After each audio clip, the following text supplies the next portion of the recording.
2009နဲ့2015ဘာဒီကွာချမယ်ထင်လဲရုပ်ကျွန်တော်ကအတန်ပါဒီနေ့ချိုင်းဦး PUP တဲက Frankie Flicker လေးကိုဖောက်ပြပြီးတော့မှာဖြစ်ပါတယ် PUP ကဘူးအကြည့်နဲ့ဆိုတော့မဖောက်ပဲတင်ထားတဲ့လှတယ်ဒါလေးကို unboxing လုပ်ရပေးမှာဖြစ်ပါတယ်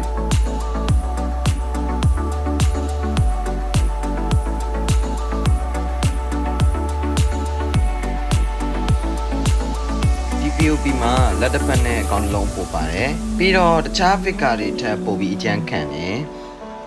အခုပဲစားဖောက်လိုက်အောင်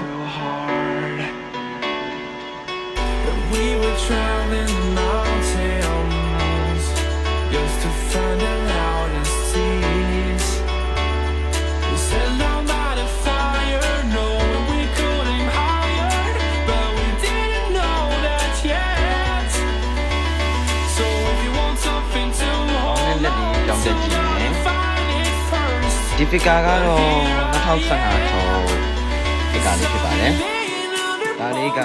2009ထုတ် figure လေးပေါ့နော်ပုံစံအယောင်အောက်ခံပြအကြည့်နဲ့အပြဆိုပြီးကွဲပြားတယ်ကျွန်တော်အမြင်မှာတော့အောက်ခံပြအကြည့်နဲ့2009 figure လေးကပိုလှတယ်လို့မြင်တယ်အခုကြည့်နေတဲ့လူကရောဘယ်လိုခံစားရလဲcomment မှာဝင်ရောက်ဆွေးနွေးသွားလို့ရပါတယ် figure လေးတွေမှာယူခြင်းနဲ့ဆိုရင်တော့ Telegram မှာလာရောက်ဆက်သွယ်လို့ရပါတယ်ခင်ဗျ